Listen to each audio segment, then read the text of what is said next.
నమస్కారం, G news కి స్వాగతం. నేను మీ సంతోష్. ఈ రోజు వార్తల్లోని విశేషాలు. నేరేడ్ బ్యారేజ్ నిర్మాణానికి రాష్ట్ర ప్రభుత్వం 641.10 కోట్ల పరిపాలనా అనుమతులు మంజూరు చేయడంపై ఆంధ్రవలస ఎమ్మెల్యే రాష్ట్ర పీయూసీ చైర్మన్ కోన రవికుమార్ హర్షం వ్యక్తం చేశారు. ఈ నిర్ణయం తీసుకున్న ముఖ్యమంత్రి నారా చంద్రబాబు నాయుడుకు జిల్లా ప్రజల తరపున కృతజ్ఞతలు తెలిపారు.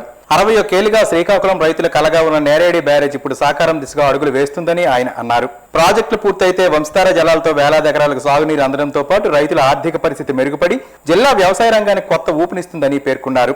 ఈ ప్రాజెక్టు కోసం ముఖ్యమంత్రి చంద్రబాబు నాయుడు, మంత్రి నారా లోకేష్ ప్రజాప్రతినిధులు సమిష్టిగా కృషి చేశారని, తాను కూడా నిరంతరం ప్రభుత్వ దృష్టికి అంశాన్ని తీసుకెళ్లినట్లు తెలిపారు. నేరేడి బ్యారేజ్ నిర్మాణంతో సిక్కోలు రైతుల చిరకాల కళ నెరవేరుతుందని, జిల్లాలో సాగునీటి రంగానికి ఇది కీలక మైలురాయిగా నిలుస్తుందని కోన రవికుమార్ అన్నారు. శ్రీకాకుళం జిల్లాలో నేరేడు బ్యారేజ్ నిర్మాణానికి ఈరోజు మంజూరు చేయడం నిజంగా ఇది శుభ పరిణామం. ఈ శ్రీకాకుళం జిల్లాకి కలగా మిగిలిపోయినటువంటి ఒక కళని నిజం చేసినటువంటి నాయకుడు నారా చంద్రబాబు నాయుడు గారు అని చెప్పి ఈ సందర్భంగా తెలియజేస్తా ఉన్నాను. అందుకే చంద్రబాబు నాయుడు గారికి జిల్లా ప్రధానికం తరఫున, వంశధార రైతాంగం తరఫున, ఈరోజు ఈ జిల్లాలో ఉన్నటువంటి రైతులందరి తరఫున నారా చంద్రబాబు నాయుడు గారికి నేను మనస్ఫూర్తిగా కృతజ్ఞతలు తెలియజేస్తూ ఉన్నాను, ధన్యవాదాలు తెలియజేస్తూ ఉన్నాను. ఎందుకంటే రైతు పక్షపాతిగా ఉన్నటువంటి ఒక ముఖ్యమంత్రి ఏ రకంగా పనిచేస్తారనడానికి ఇది ఒక నిదర్శనం. మరి 671 కోట్ల రూపాయలతో నేరేడు బ్యారేజ్ నిర్మాణం, కేంద్రంతో అన్ని రకాలైనటువంటి అనుమతులు తీసుకోవడం, మరి కేంద్రం కూడా దీనికి అన్ని అనుమతులు ఇచ్చి మరి అండగా నిలబడ్డం, ఇది జిల్లా వాసులకు ఒక వరం. దీనిని 1 ఇయర్లోనే పూర్తి చేయాలనే ఒక లక్ష్యంతో ఈ కూటమి ప్రభుత్వం ముందుకెళ్తూ ఉంది. ముఖ్యమంత్రి చంద్రబాబు నాయుడు గారు చేస్తున్నటువంటి ఈ ప్రయత్నాలకి మనం అందరం కూడా, శ్రీకాకుళం జిల్లా ప్రజలందరూ కూడా సహకరించాలి, తోడ్పాటును అందించాలని చెప్పి ఈ సందర్భంగా తెలియజేస్తూ, ఎన్నో ఏళ్ల నాటి కళని నిజం చేసినటువంటి మరి ఒక రైతు బాంధవుడైనటువంటి నారా చంద్రబాబు నాయుడు గారికి మనస్ఫూర్తిగా ఈ జిల్లా ప్రజలందరూ ఆశీర్వదించాలని కోరుకుంటూ సెలవు తీసుకుంటా ఉన్నాను. Thank you. శ్రీకాకుళంలో వప్పంగి ప్రభుత్వ ప్రాథమిక పాఠశాల ఆర్ట్స్ జూనియర్ కాలేజీలో శుక్రవారం mega parent teacher meeting, mega PTM 4.0 ఘనంగా నిర్వహించారు. ఈ కార్యక్రమానికి ముఖ్య అతిథిగా ఎమ్మెల్యే గొండు శంకర్ హాజరై మాట్లాడారు. రాష్ట్రంలో విద్యా ప్రమాణాల పెంపునకు విద్యాశాఖ మంత్రి నారా లోకేష్ నాయకత్వంలో కూటమి ప్రభుత్వం చేపడుతున్న సంస్కరణలు ప్రశంసనీయమని ఎమ్మెల్యే అన్నారు. ఉపాధ్యాయుల కొరత తీర్చేందుకు మెగా DSC ద్వారా 16,000 మంది టీచర్ల నియామకానికి ప్రభుత్వం చర్యలు తీసుకుందని తెలిపారు. తల్లికి వందనం పథకం అన్ని అర్హులైన విద్యార్థులు గుర్తించి ఒక్కో విద్యార్థికి 15,000 చొప్పున అందజేస్తున్నట్లు చెప్పారు. ప్రభుత్వ పాఠశాలల్లో నాణ్యమైన యూనిఫామ్లు, మెరుగైన మౌలిక సదుపాయాలు, మహనీయుల పేర్లతో విద్యా పథకాలను అమలు చేస్తూ విద్యాశాఖను ప్రక్షాళన చేస్తున్నారని పేర్కొన్నారు. ఈ కార్యక్రమంలో project director Lavaraju, APEWIDC state director PMJ బాబు, స్థానిక ప్రజాప్రతినిధులు, అధికారులు, ఉపాధ్యాయులు, తల్లిదండ్రులు పాల్గొన్నారు. ఈ స్కూల్ యూనిఫామ్ కూడా లోకేష్ అన్న ఆ ఇంటికి పిలిచి మా అందరిని పిలిచి నాణ్యమైనటువంటి యూనిఫామ్ ఇవ్వాలి, అందరికి బాయ్స్ కి గర్ల్స్ కి ఒకటే యూనిఫామ్ ఉండాలి, అది కూడా సైజులు వాళ్ళు కుట్టించుకోవచ్చు అనే ఉద్దేశంతో మంచి నాణ్యమైనటువంటి యూనిఫామ్ ఇవ్వడం జరిగింది. వింటున్నారా మీరు? ఆ పథకాలకు కూడా ప్రముఖుల పేర్లు పెట్టాం. మధ్యాహ్నం డొక్కా సీతమ్మ పేరు, అలాగే CV రామన్ పేరు, అలాగే అబ్దుల్ కలాం పేర్లు పెట్టి కాకుండా బుక్స్, నాణ్యమైన బుక్స్ ఇస్తున్నారు. నీకే చెప్తున్నా, నీకే చూసిందా? అయితే నాణ్యమైన బుక్స్ ఇస్తూ లోకేష్ అన్న ఇంకోటి అబ్జర్వ్ చేశాడు. బుక్స్ లో మనకి బ్యాగ్తో స్కూల్కి తెపెట్టాలంటే అమ్మే, నీళ్ళు తేవాలంటే కడవ పెట్టుకొని అమ్మే, కూరగాయలు తేవాలంటే అమ్మే, వండాలంటే అమ్మే, ఇల్లు వడ్చాలంటే అమ్మే, బట్టలు పిల్లలకు తొడగాలంటే అమ్మే, స్నానం చేయాలంటే అమ్మే, జట్లు వేయాలంటే అమ్మే. అన్ని ఫోటోలు దానికి మోడల్ గా స్త్రీలువే, అమ్మవే చూపిస్తున్నారు. లోకేష్ అన్న ఏమనుకున్నాడంటే ఇదే పుస్తకాలు పిల్లలు చదువుతూ పెద్ద అయితే, ఓహో ఇది ఈ పెద్దోడు అయిన తర్వాత అడిగి పెళ్ళి అవుతుంది కదా, సో ఇది అప్పుడు అమ్మ చేసింది అంటే ఇది మహిళలదే, ఓ ఇది నా భార్య చేయాలి, నాది కాదు, కూరగాయలు తేవాలంటే నాది కాదు, వంట వండాలంటే నాది కాదు, పిల్లలకు డ్రాప్ చేయాలంటే నాది కాదు అని అనుకుంటారనే ఉద్దేశంతో సగం బొమ్మలు కట్ చేసేసి నామలతో బొమ్మలు పెట్టారు, కావాలంటే చూడండి బుక్కుల్లో. వంశధార ప్రాజెక్టు ఫేజ్ 2 నేరేడ్ బ్యారేజ్ నిర్మాణానికి రాష్ట్ర ప్రభుత్వం 641.1 కోట్లు మంజూరు చేయడాన్ని పురస్కరించుకొని శ్రీకాకుళం పట్టణంలోని 7 రోడ్ల కూడలిలో ఎమ్మెల్యే గొండు శంకర్ ఆధ్వర్యంలో ఎన్డీఏ కూటమి నాయకులు సంబరాలు నిర్వహించారు. ఈ సందర్భంగా ఎమ్మెల్యే మాట్లాడుతూ దశాబ్దాలుగా పెండింగ్ లో ఉన్న నేరేడ్ బ్యారేజ్ కూటమి ప్రభుత్వం మోక్షం కల్పించిందని అన్నారు. ముఖ్యమంత్రి చంద్రబాబు నాయుడు ప్రత్యేక చొరవతో కేంద్రం, ఒడిశా ప్రభుత్వాల సహకారంతో ప్రాజెక్టుకు నిధులు మంజూరయ్యాయని తెలిపారు. ప్రాజెక్టు పూర్తయితే జిల్లాలో సుమారు 2.5 లక్షల ఎకరాలకు సాగునీటి స్థిరీకరణతో పాటు నాగావళి వంశధార అనుసంధానం ఇచ్చాపురం వరకు సాగు, తాగునీటి సౌకర్యం మెరుగుపడుతుందని, పరిశ్రమల అభివృద్ధికి దోహదపడుతుందని ఎమ్మెల్యే గొండు శంకర్ పేర్కొన్నారు. చంద్రబాబు రామ్మోహన్ నాయుడు గారికి, రాష్ట్ర మంత్రి వాళ్ళ అచ్చెన్నాయుడు గారికి, నీటిపారుదల శాఖ మార్చులు నిమ్మల రామానాయుడు గారికి, ఇన్ఛార్జ్ మంత్రి మన కొండపల్లి శ్రీనివాస్ గారికి హృదయపూర్వకంగా, అలాగే శ్రీకాకుళం జిల్లాలో ఉన్నటువంటి ఈ నా తోటి శాసనసభ్యులు వారందరికి కూడా పేరు పేరున నా హృదయపూర్వక ధన్యవాదాలు, అభినందనలు తెలియజేసుకుంటూ శ్రీకాకుళం జిల్లా ఎప్పుడు కూడా కూటమి ప్రభుత్వానికి రుణపడి ఉంటుంది. ఎందుకంటే గత 5 సంవత్సరాలు వైసీపీ ప్రభుత్వంలో దోచుకోవడం, మైన్స్ కానీ, అటు మందు కానీ, ఇటు భూములు కానీ దోచుకోవడం తప్పించి వాళ్ళకి రెండో పని ఇంకొకటి లేదు.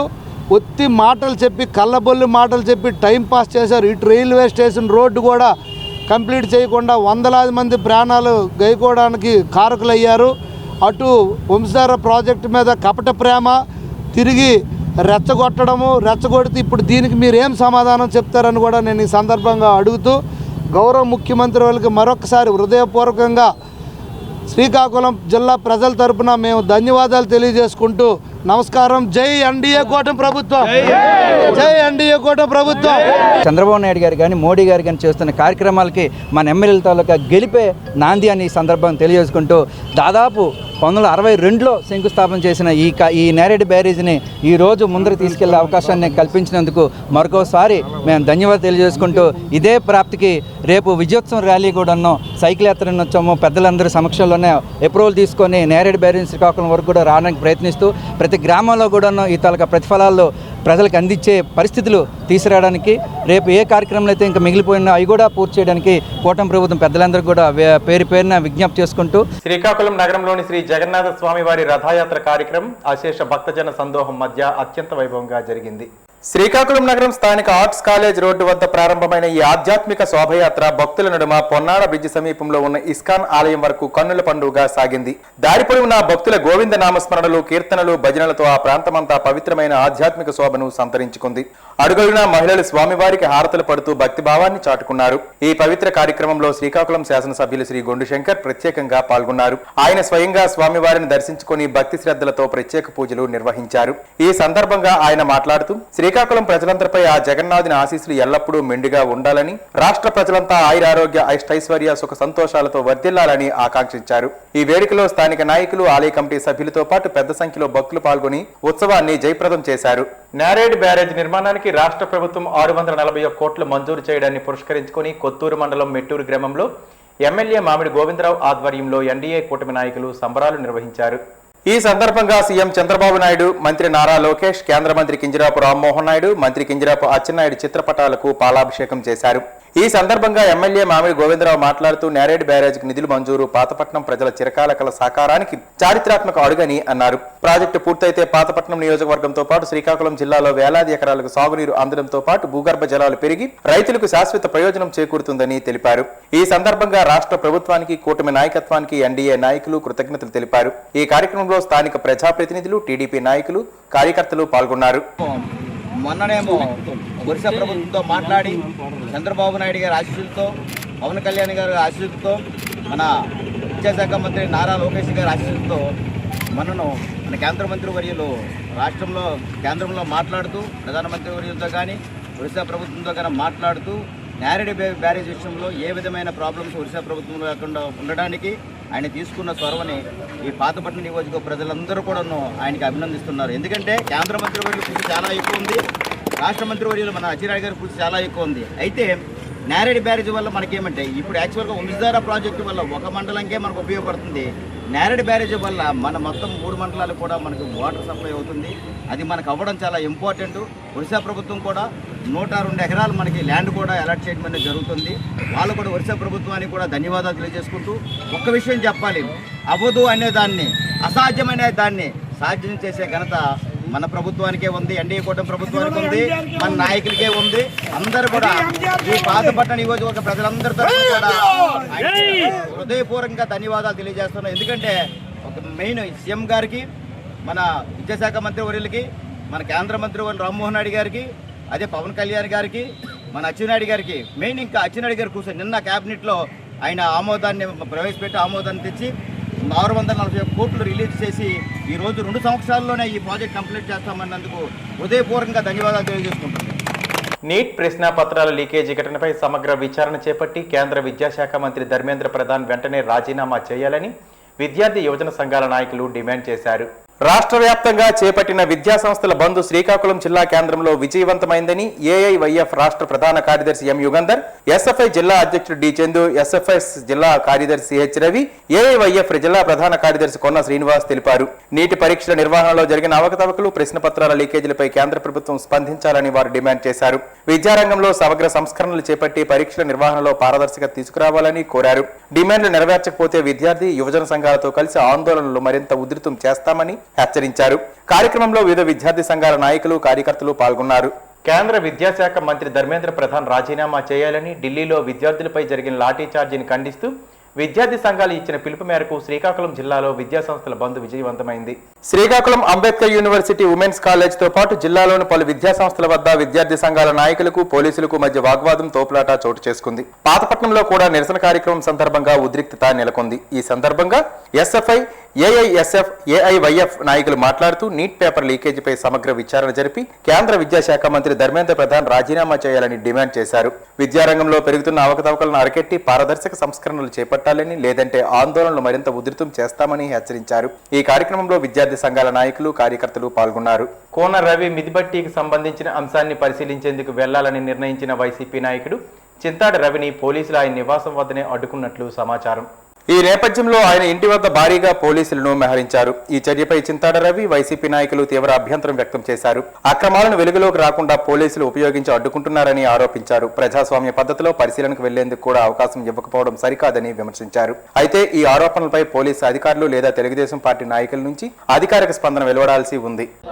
కోన రవికుమార్ అనే వ్యక్తి ఎన్నాళ్ళు ఇసుక దోచుకుంటున్నాడు, మైనింగ్ అక్రమాలు చేస్తున్నాడు, ఒక గ్రావెల్ దోచుకుంటున్నాడు, దేవాలయం భూములు దోచుకుంటున్నాడు. ఈరోజు అత్యంత దారుణంగా దిగజారిపోయి సభ్య సమాజం సిగ్గుపడేలా రైతులకు ఉపయోగపడే పంట కాలువ తాలూకు గొట్లు దోచుకుంటున్నాడు. ఇంకంతకన్నా దిగజారిపోయినటువంటి మనిషి ఎక్కడైనా ఉంటాడా? తెలుగుదేశం పార్టీ కార్యకర్తలు, నాయకులు కూడా ఆలోచించాల్సినటువంటి అవసరం.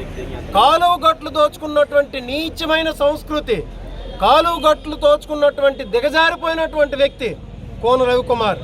ఈరోజు ఆమ్దాల్ వలస నియోజకవర్గ పరిధిలో గల తోటాడ గ్రామం వద్ద ఉన్నటువంటి మిత్తుబట్టి, ఆ బట్టి తాలూకా కెనాల్ గట్టుని 15 అడుగులు కూడా సొంత భూమి లేకుండా ఉండి, దాని పక్కనే ఇంకొక 50 అడుగులు ప్రభుత్వ భూమి, అంటే ఏంటి, కెనాల్ తాలూకా ఇరిగేషన్ డిపార్ట్మెంట్ తాలూకు భూమిని దోచుకొని అక్కడ ఏదో ఎలక్ట్రికల్ ఛార్జింగ్ స్టేషన్ ఏదో పెడదామనే దుర్మార్గపు ఆలోచనతో ఉన్నటువంటి చాలా చులకనైన మనసు కలిగినటువంటి వ్యక్తి కోన రవికుమార్. ఆ విషయాల్ని ఈరోజు మేము ఆమ్దాల్ వలస నియోజకవర్గ వైఎస్ఆర్ కాంగ్రెస్ పార్టీ నాయకులు, రైతులు దానివల్ల ఆపేయడం వల్ల రైతాంగాన్ని ఎంత ఇబ్బంది పడుతుందో ఈ మధ్యనంతా చూసాం మనం. ఈ విషయాలను ప్రజలకు చూపించాలని చెప్పేసి మీడియా సాక్షిగా అక్కడికి వెళ్దామని చెప్పేసి అంటే ఈరోజు కోన రవికుమార్ కూటమి ప్రభుత్వం మమ్మల్ని పోలీసుల ద్వారా ఇక్కడ అడ్డుకొని ఆపేయడం జరిగింది. ఇది రాజ్యాంగం కల్పించినటువంటి హక్కు. భావ వ్యక్తీకరణ స్వేచ్ఛను హరించడమే ఇది. సరుబుజ్జిలి మండలం వెన్నెలవలస బాలికల గిరిజన ఆశ్రమ పాఠశాలలో నిర్వహించిన మెగా తల్లిదండ్రులు, ఉపాధ్యాయుల పేటీఎం 4.0 సమావేశంలో ఎమ్మెల్యే, రాష్ట్ర పీయూసీ చైర్మన్ కోన రవికుమార్ పాల్గొన్నారు. ఈ సందర్భంగా ఆయన మాట్లాడుతూ ప్రతి విద్యార్థికి నాణ్యమైన విద్య అందించడమే ప్రభుత్వ లక్ష్యమని, తల్లికి వందనం పథకం ద్వారా తల్లుల ఖాతాల్లో నేరుగా ఆర్థిక సాయం జమ చేయడం వల్ల పేద కుటుంబాలకు చదువు భారం తగ్గుతుందని అన్నారు. గిరిజన గ్రామీణ ప్రాంత విద్యార్థులకు కూడా పట్టణ ప్రాంతాల విద్యార్థులతో సమాన అవకాశాలు కల్పించేందుకు ప్రభుత్వం మౌలిక వసతులు, డిజిటల్ విద్య, నాణ్యమైన బోధన వంటి అంశాలపై ప్రత్యేక దృష్టి సారిస్తుందని తెలిపారు. తల్లిదండ్రులు పిల్లల చదువుపై శ్రద్ధ చూపాలని, ఉపాధ్యాయులతో నిరంతరం సమన్వయం చేసుకోవాలని సూచించారు. అనంతరం పాఠశాలలోని తరగతి గదులు, వసతి గృహం, భోజనశాల, తాగునీటి సదుపాయాలను పరిశీలించి విద్యార్థులతో కలిసి భోజనం చేశారు. ఈ కార్యక్రమంలో అధికారులు, ప్రజాప్రతినిధులు, ఉపాధ్యాయులు, తల్లిదండ్రులు, విద్యార్థినులు పాల్గొన్నారు. రాష్ట్ర ప్రభుత్వం ఆ రోజు ఎన్నికల ముందు చెప్పాం, మన ముఖ్యమంత్రి చంద్రబాబు నాయుడు గారు ఈ రోజు ప్రతి ఒక్కరికి చదువుకోవడానికి ప్రభుత్వం అండగా ఉంటున్నాం. గడిచిన ప్రభుత్వాల్లో పిల్లలకి బట్టలు కొనివ్వడం అంటే వాళ్ళకి అదొక పండగ. ఎందుకంటే అందులో కూడా కమిషన్లు కొట్టేయచ్చు. చిక్కీలు, మీరు తినే చిక్కీలలో కూడా 2019, 24, 5 సంవత్సరాల కాలంలో చూస్తే చిక్కీలలో కూడా కమిషన్లు దండుకున్నటువంటి పరిస్థితి. ఈరోజు మీకు ఇచ్చే ఎంత బాధ్యత తీసుకుంటున్నారంటే, ఈరోజు మన విద్యాశాఖ మంత్రి లోకేష్ బాబు గారు మీకు అందించేటటువంటి బట్టల నాణ్యత బాగున్నాయా బాగలేదమ్మా? మీ స్కూల్ యూనిఫామ్స్ బాగున్నాయా బాగలేదా? నాణ్యతగా ఉన్నాయా లేదా? టీచర్స్ చెప్పాలి. ఏమ్మా, నాణ్యతగా ఉన్నాయా లేదా? అంటే క్వాలిటీ ఆఫ్ క్లాత్. అలాగే ఈరోజు మీ అందరికీ ఆరోగ్యాలు బాగుండాలని, ప్రతి ఒక్కరూ బాగా తినాలని ఈరోజు సన్న బియ్యాన్ని ఈరోజు అన్ని పాఠశాలలకి మనం భోజన వసతి సన్న బియ్యాన్ని ఇచ్చినటువంటి మన ముఖ్యమంత్రి చంద్రబాబు నాయుడు గారు. శ్రీకాకుళం నగరం అరసవెల్లి మున్సిపల్ ప్రాథమిక ఉన్నత పాఠశాలల్లో రాష్ట్ర ప్రభుత్వం ప్రతిష్టాత్మకంగా నిర్వహిస్తున్న మెగా పేరెంట్ టీచర్ మీటింగ్ శుక్రవారం ఘనంగా జరిగింది. ఈ కార్యక్రమానికి క్లస్టర్ ఇన్ఛార్జ్ ఉంగటి రమణమూర్తి ముఖ్య అతిథిగా హాజరయ్యారు. ఈ సందర్భంగా ఆయన మాట్లాడుతూ ప్రభుత్వ పాఠశాలల్లో నాణ్యమైన విద్యతో పాటు ఉచిత పుస్తకాలు, యూనిఫామ్లు, స్కూల్ బ్యాగులు, మధ్యాహ్న భోజనం వంటి సౌకర్యాలు అందిస్తున్నామని తెలిపారు. తల్లికి వందనం పథకం ద్వారా ప్రతి విద్యార్థికి 13,000 రూపాయల చొప్పున తల్లుల ఖాతాల్లో జమ చేస్తున్నట్లు అన్నారు. ప్రభుత్వ పాఠశాలల్లో విద్యార్థుల చేరిక పెంచేందుకు ఉపాధ్యాయులు, తల్లిదండ్రులు కలిసి కృషి చేయాలని పిలుపునిచ్చారు. ఈ కార్యక్రమంలో ప్రధానోపాధ్యాయులు, ఉపాధ్యాయులు, తల్లిదండ్రులు, విద్యార్థులు పాల్గొన్నారు. విద్యా వ్యవస్థ చేస్తుందంటే దానికి మచ్చుతోనగా మనకి ఈ రోజులో ఈ స్కూల్లో 40 మంది స్టూడెంట్ జాయిన్ అయ్యారంటే అది ఘనత అని తెలియజేస్తున్నాం. నిజంగా ఇది ప్రభుత్వం ఘనత, నారా లోకేష్ బాబు గారి ఘనత, నారా చంద్రబాబు నాయుడు గారి ఘనత, కూటమి ప్రభుత్వం ఘనతని మిమ్మల్ని అందరినీ తెలియజేస్తూ ఉన్నాం. ఇంత చక్కనైన అవకాశం మనకి ఏ ప్రభుత్వం గతంలో ఇవ్వలేదు, ఏ రోజు కూడా లేదు. ఒక్కొక్క ఇంటిలో ఒక తండ్రికి 6 బిడ్డలు ఉన్నా కానీ డబ్బులు ఇచ్చారు. స్టేట్ లెవెల్లో ఒక తండ్రికి 6 బిడ్డలు అంట. అది చూడండి ఒకసారి ఎంత అమౌంట్ ఉందో. అలాగే మన లోకల్లో కూడా చూస్తే మన అరసవిల్లిలో కూడా కొవ్వూరు గోవర్ధన్ 3 బిడ్డలకు ఉన్నారు. 3 బిడ్డలకు కూడా డబ్బులు ఈ రోజు పడ్డాయి. మీరు చాలా మంది ఒకవేళ ఎవరైనా పడకపోతే, కార్డు లేకపోతే సచివాలయానికి వెళ్ళండి. కార్డు ఇప్పుడైతే ఇవ్వరు కానీ దాని నెంబర్ ఇస్తారు మీకు ఆల్రెడీ. ఆ నెంబర్ ద్వారా కూడా మీరు పంపించగలిస్తే మళ్ళీ మీకు సర్వే చేసి ఆటోమేటిక్ గా మీ ఖాతాలో డబ్బులు జమ అయ్యే పరిస్థితి ఉంటుంది. కాబట్టి అలాంటి అవకాశాన్ని మీరు ప్రతి తల్లిదండ్రులు కోల్పోకుండా చూడవలసిన బాధ్యత మీ తల్లిదండ్రుల కేరింగ్ బాధ్యత, మీ తల్లిదండ్రులు మీ బిడ్డల బాధ్యత అని తెలియజేస్తూ ఉన్నాం. అందుకు ఈ చక్కనైన అవకాశం మన ప్రభుత్వం కల్పిస్తుంది. ఇంతటి పెరిగింది. ఇది కాకుండా పౌష్టిక ఆహారం అందిస్తుంది, మధ్యాహ్న భోజన పథకం అందిస్తుంది, రాగి చెక్కీలు అందిస్తుంది. అలాగే రాగితో పాటు చెనగో చెక్కీలు, రకరకాల చెక్కీలు, పౌష్టిక ఆహారం అందిస్తుంది. ఎప్పుడు కూడా ఏ స్కూల్లో కూడా కానీ ప్రైవేట్ స్కూల్ కానీ అందించారా? ఇవ్వడం ఉండదు. మన ఇంట్లో కూడా పెట్టుకోలేనివి బలమైన ఆహారం ఈ రోజు పిల్లలకి ఈ స్కూళ్ళ ద్వారా అందివ్వగలుగుతుంది. కోటబొమ్మాలి మండలం యలమంచిలి జిల్లా పరిషత్ ఉన్నత పాఠశాలలో శుక్రవారం నిర్వహించిన మెగా పేరెంట్స్ డే కార్యక్రమంలో రాష్ట్ర వ్యవసాయ శాఖ మంత్రి కింజరాపు అచ్చెన్నాయుడు ముఖ్య అతిథిగా పాల్గొన్నారు. ఈ సందర్భంగా ఆయన మాట్లాడుతూ ప్రభుత్వ పాఠశాలల అభివృద్ధిలో తల్లిదండ్రుల భాగస్వామ్యం అత్యంత కీలకమని అన్నారు. 1996లో ముఖ్యమంత్రి నారా చంద్రబాబు నాయుడు ప్రారంభించిన విద్యా కమిటీల వల్ల ప్రభుత్వ పాఠశాలలపై ప్రజల్లో అవగాహన పెరిగిందని గుర్తు చేశారు. ప్రస్తుతం విద్యాశాఖను ప్రక్షాళన చేసి ప్రభుత్వ పాఠశాలల కొత్త ఊపునిచ్చిన విద్యాశాఖ మంత్రి నారా లోకేష్ ను అభినందించారు. మెగా పీటీఎంల ద్వారా తల్లిదండ్రులను విద్యా వ్యవస్థలో భాగస్వాములను చేస్తూ విద్యా ప్రమాణాలను మరింత మెరుగుపరుస్తున్నామని అన్నారు. తల్లికి వందనం పథకం కింద అర్హులైన ప్రతి విద్యార్థికి 15,000 చొప్పున ఆర్థిక సాయం అందిస్తున్నామని మంత్రి తెలిపారు. రాష్ట్ర వ్యాప్తంగా 68 లక్షల మంది విద్యార్థులకు సంబంధించిన 48 లక్షల మంది తల్లుల్లో బ్యాంకు ఖాతాల్లో మొత్తం 10,120.78 కోట్లను జమ చేసినట్లు వెల్లడించారు. ప్రభుత్వ పాఠశాలల్లో నాణ్యమైన విద్యతో పాటు మెరుగైన మౌలిక వసతులు కల్పిస్తున్నామని అన్నారు. విద్యార్థులకు నాణ్యమైన యూనిఫామ్లు, పాఠ్య పుస్తకాలు, స్కూల్ బ్యాగులు అందించడంతో పాటు ఆధునిక వంటశాలలు ఏర్పాటు చేస్తున్నామని పేర్కొన్నారు. ఈ చర్యల ఫలితంగా ప్రైవేట్ పాఠశాలల నుంచి 1,40,000 మంది విద్యార్థులు ప్రభుత్వ పాఠశాలల్లో చేరారని తెలిపారు. మెగా డిఎస్సి ద్వారా 17,000కి పైగా ఉపాధ్యాయ పోస్టులను భర్తీ చేసి ప్రభుత్వ విద్యను మరింత బలోపేతం చేశామని మంత్రి చెప్పారు. అభివృద్ధి కార్యక్రమాలపై కూడా మంత్రి స్పందిస్తూ ప్రతి ఇంటికి స్వచ్ఛమైన తాగునీరు అందించేందుకు 640 కోట్లతో ప్రత్యేక పథకాన్ని అమలు చేస్తున్నామని అన్నారు. అలాగే నేరేడ్ బ్యారేజ్ నిర్మాణానికి 641 కోట్లు మంజూరయ్యాయని, 2 ఏళ్ల పాలనలో పూర్తి చేయడమే ప్రభుత్వ లక్ష్యమని అచ్చెన్నాయుడు వెల్లడించారు. ఈ కార్యక్రమంలో ప్రజాప్రతినిధులు, విద్యాశాఖ అధికారులు, ఉపాధ్యాయులు, విద్యార్థులు, తల్లిదండ్రులు పెద్ద సంఖ్యలో పాల్గొన్నారు. అడ్వర్టైజ్మెంట్ ఇచ్చేవాళ్ళు, కానీ ఫస్ట్ టైం లోకేష్ బాబు గారి ఆధ్వర్యంలో ప్రభుత్వ పాఠశాలల్లో చదివి ఉత్తమ ర్యాంకులు సంపాదించినటువంటి, ప్రభుత్వ పాఠశాలల్లో చదివినటువంటి విద్యార్థుల ఫోటోలు కూడా వేసి అడ్వర్టైజ్ ఇచ్చినటువంటి ఘనత ఎన్డీఏ ప్రభుత్వానికి, లోకేష్ బాబుకు దక్కుతుంది. ఇది కూడా మీరు గుర్తు పెట్టుకోవాలని చెప్పి ఈ హై స్కూల్ని స్థాయికి తీసుకొచ్చాను. చాలా ఆనందపడుతున్నాను. ఈ మధ్య పేపర్లు చదువుతుంటే నా ఆనందానికి అవధులు లేవు. కొన్ని గ్రామాల్లో అయితే, కొన్ని సిటీస్లో అయితే ఎవరైనా సరే ప్రభుత్వ స్కూల్కి జాయిన్ చేయడానికి వెళ్తుంటే నో అడ్మిషన్ అని బోర్డులు వస్తున్నాయి. ఇంతకంటే ఆనందమే ఉంది? ప్రభుత్వ పాఠశాలల్లో నో అడ్మిషన్ బోర్డ్స్ వచ్చాయంటే దానికి ప్రధాన కారకుడు నారా లోకేష్ బాబు గారు. ఇదేదో 5 స్కూల్లో 10 స్కూల్లో కాదు, ఈ రాష్ట్రంలో ప్రతి స్కూల్లో కూడా నో అడ్మిషన్ బోర్డులు రావాలి. ఆ స్థాయికి మన ప్రభుత్వ విద్యా విధానం మారాలని ప్రయత్నం చేస్తాం. ఈ వార్తలు ఇంతటితో సమాప్తం. తర్వాత బులెటిన్లో కలుసుకుందాం. నమస్కారం.